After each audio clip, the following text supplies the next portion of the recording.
verden rettede fokus mod Versailles-slottet i Frankrig, hvor den endelige traktat skulle udarbejdes og underskrives. Krigen var over, og der var glæde og jubel i gaderne. Den 11.11.1918 kl. 11 blev der officielt erklæret våbenhvile. Størstedelen af Europa lå i ruiner. I 4 år havde krigen terroriseret lande og indbyggere. En helt ny verden skulle opbygges på ny, og der skulle tages hensyn til alle lande. Amerikas præsident Wilson blev kåret som den store fredsskaber.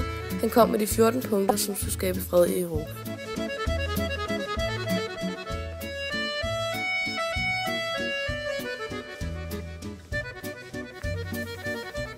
Hele verden rettede fokus mod Versailles-slottet i Frankrig, hvor den endelige traktat skulle udarbejdes og underskrives.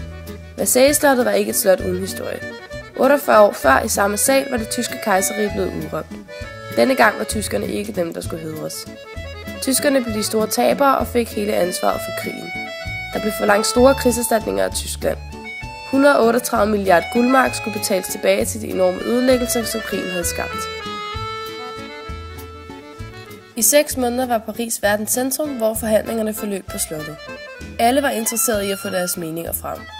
Versailles-freden blev underskrevet den 28. juni 1919 kl. 15 af Frankrig, Storbritannien, Belgien og deres allierede på den ene side, og Tyskland på den anden side som endelig afslutning på 1. verdenskrig.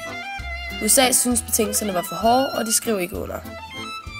Traktaten indeholdt 440 punkter. Tyskland måtte blandt andet afgive Alsace-Lorraine til Frankrig, store områder til Polen samt mindre områder af Tjekkoslovakiet, Belgien og Danmark. 7 millioner tyskere fik pludselig en anden nationalitet, end de var vant til. Nu hørte de ikke længere til Tyskland. De allierede var bange for, at Tyskland ville optage krigen. Derfor måtte de kun have en hær på 100.000 mand og ingen våben til angreb. Trods kravene gik der kun 20 år, før den var gal med Tyskland igen. Hitler kom til magten, og det startede endnu en verdenskrig. Han ville hævne nederlaget og Versailles-traktaten.